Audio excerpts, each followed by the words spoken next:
Épître de Paul aux Colossiens, chapitre 1er. Paul, apôtre de Jésus-Christ, par la volonté de Dieu et le frère Timothée, aux saints et fidèles frères en Christ qui sont à Colosse. Que la grâce et la paix vous soient données de la part de Dieu notre Père. Nous rendons grâce à Dieu, le Père de notre Seigneur Jésus-Christ, et nous ne cessons de prier pour vous.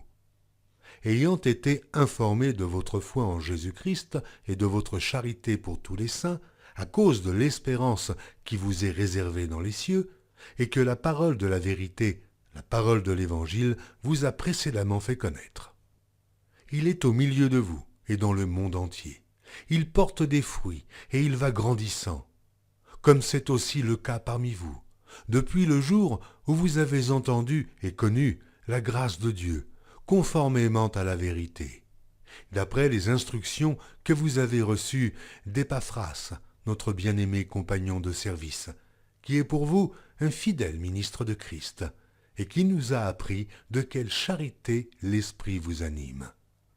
C'est pour cela que nous aussi, depuis le jour où nous en avons été informés, nous ne cessons de prier Dieu pour vous, et de demander que vous soyez remplis de la connaissance de sa volonté, en toute sagesse et intelligence spirituelle, pour marcher d'une manière digne du Seigneur et lui être entièrement agréable, portant des fruits de toutes sortes de bonnes œuvres et croissant par la connaissance de Dieu, fortifié à tous égards par sa puissance glorieuse, en sorte que vous soyez toujours et avec joie, persévérants et patients.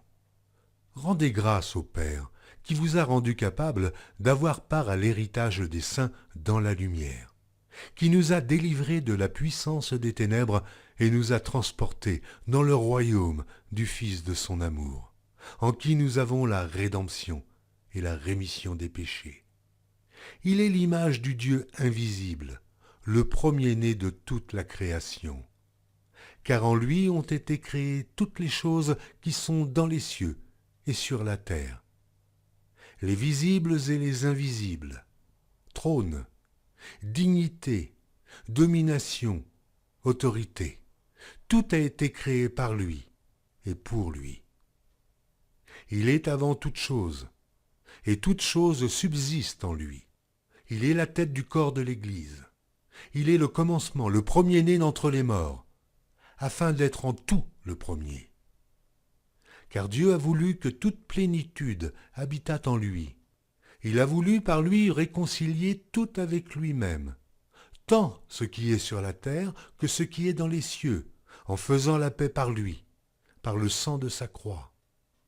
Et vous, qui étiez autrefois étrangers et ennemis par vos pensées et par vos mauvaises œuvres, il vous a maintenant réconciliés par sa mort dans le corps de sa chair, pour vous faire paraître devant lui saint, irrépréhensible et sans reproche. Si du moins vous demeurez fondés et inébranlables dans la foi, sans vous détourner de l'espérance de l'Évangile que vous avez entendu et qui a été prêché à toute créature sous le ciel, et dont moi, Paul, j'ai été fait ministre. Je me réjouis maintenant dans mes souffrances pour vous. Et ce qui manque aux souffrances de Christ, je l'achève en ma chair, pour son corps, qui est l'Église.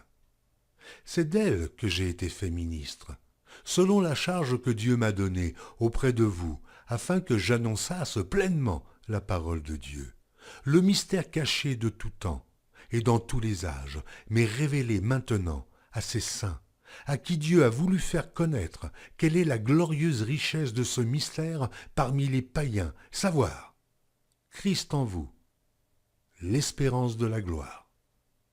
C'est lui que nous annonçons, exhortant tout homme et instruisant tout homme en toute sagesse, afin de présenter à Dieu tout homme devenu parfait en Christ.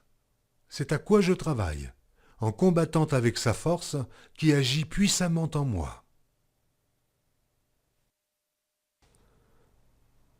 Épître de Paul aux Colossiens, chapitre 2.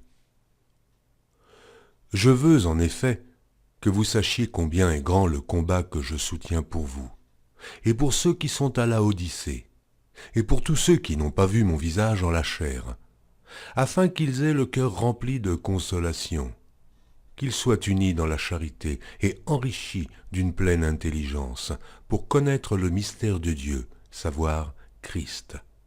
Mystère dans lequel sont cachés tous les trésors de la sagesse et de la science. Je dis cela afin que personne ne vous trompe par des discours séduisants. Car si je suis absent de corps, je suis avec vous en esprit, voyant avec joie le bon ordre qui règne parmi vous, et la fermeté de votre foi en Christ. Ainsi donc, comme vous avez reçu le Seigneur Jésus-Christ, marchez en lui, étant enracinés et fondés en lui et affermis par la foi, d'après les instructions qui vous ont été données, et abondez en actions de grâce. Prenez garde que personne ne fasse de vous sa proie par la philosophie et par une vaine tromperie, s'appuyant sur la tradition des hommes, sur les rudiments du monde, et non sur Christ.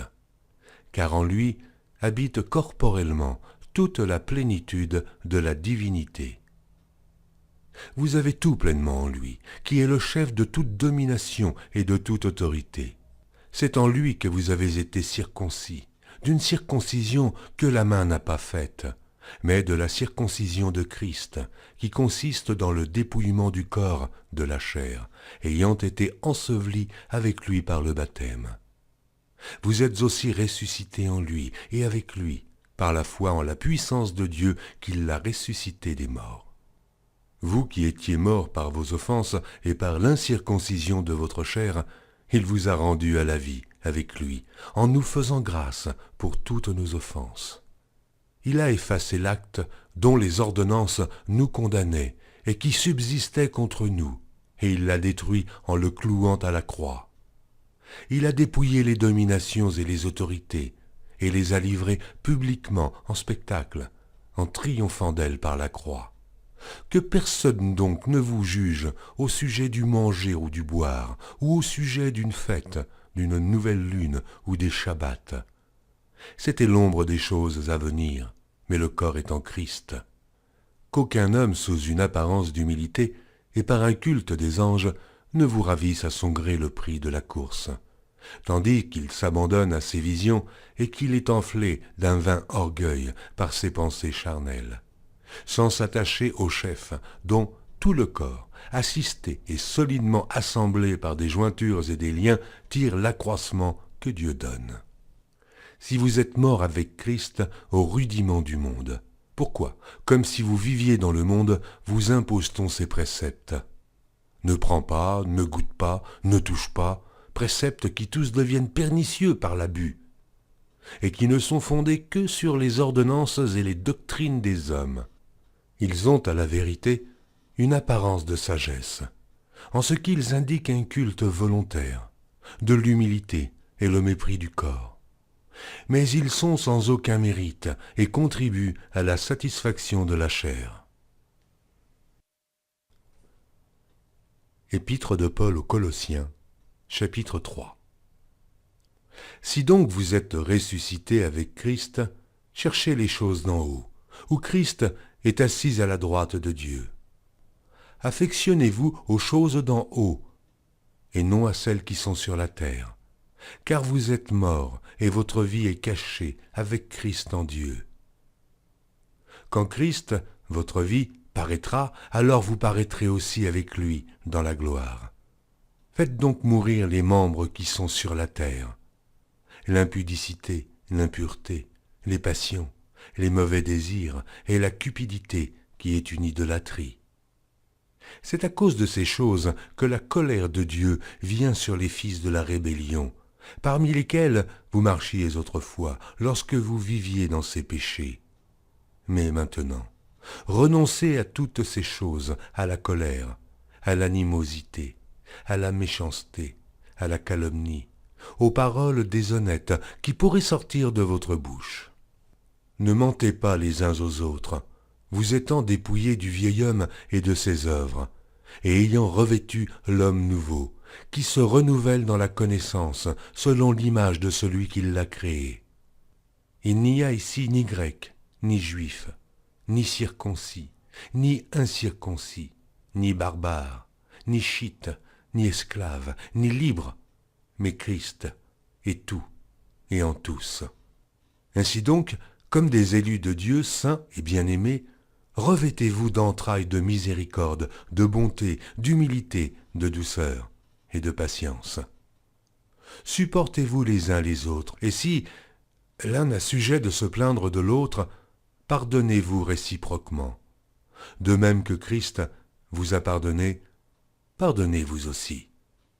Mais par-dessus toutes ces choses, revêtez-vous de la charité, qui est le lien de la perfection. Et que la paix de Christ, à laquelle vous avez été appelés pour former un seul corps, règne dans vos cœurs, et soyez reconnaissants. Que la parole de Christ habite parmi vous abondamment. Instruisez-vous et exhortez-vous les uns les autres en toute sagesse, par des psaumes, par des hymnes, par des cantiques spirituels, chantant à Dieu dans vos cœurs sous l'inspiration de la grâce. Et quoi que vous fassiez en parole ou en œuvre, faites tout au nom du Seigneur Jésus, en rendant par lui des actions de grâce à Dieu le Père. Femmes, soyez soumises à vos maris comme il convient dans le Seigneur. Maris, aimez vos femmes, et ne vous aigrissez pas contre elles. Enfants, obéissez en toutes choses à vos parents, car cela est agréable dans le Seigneur. Pères, n'irritez pas vos enfants, de peur qu'ils ne se découragent. Serviteurs, obéissez en toutes choses à vos maîtres, selon la chair, non pas seulement sous leurs yeux, comme pour plaire aux hommes, mais avec simplicité de cœur, dans la crainte du Seigneur. Tout ce que vous faites, faites-le de bon cœur, comme pour le Seigneur et non pour des hommes, sachant que vous recevrez du Seigneur l'héritage pour récompense. Servez Christ le Seigneur. Car celui qui agit injustement recevra selon son injustice. Il n'y a point d'acception de personne.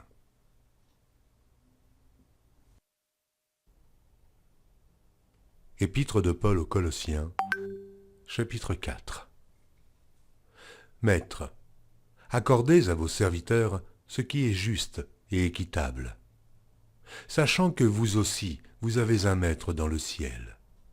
Persévérez dans la prière, veillez-y avec action de grâce. Priez en même temps pour nous, afin que Dieu nous ouvre une porte pour la parole, en sorte que je puisse annoncer le mystère de Christ pour lequel je suis dans les chaînes, et le faire connaître comme je dois en parler. Conduisez-vous avec sagesse envers ceux du dehors, et rachetez le temps. Que votre parole soit toujours accompagnée de grâce, assaisonnée de sel, afin que vous sachiez comment il faut répondre à chacun. Tychique, le bien-aimé frère et le fidèle ministre, mon compagnon de service dans le Seigneur, vous communiquera tout ce qui me concerne.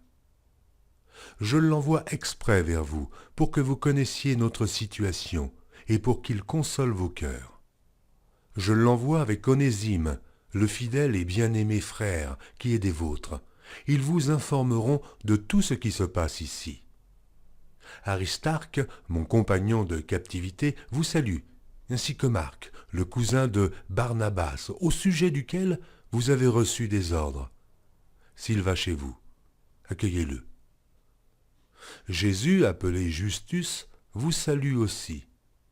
Ils sont du nombre des circoncis, et les seuls qui aient travaillé avec moi pour le royaume de Dieu, et qui aient été pour moi une consolation.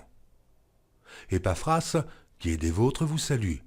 Serviteur de Jésus-Christ, il ne cesse de combattre pour vous dans ses prières, afin que, parfait et pleinement persuadé, vous persistiez dans une entière soumission à la volonté de Dieu.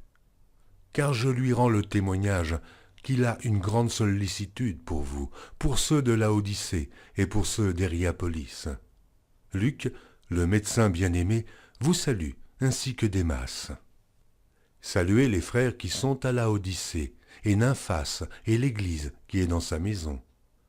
Lorsque cette lettre aura été lue chez vous, faites en sorte qu'elle soit aussi lue dans l'Église des Laodiciens, et que vous lisiez à votre tour celle qui vous arrivera de Laodicée.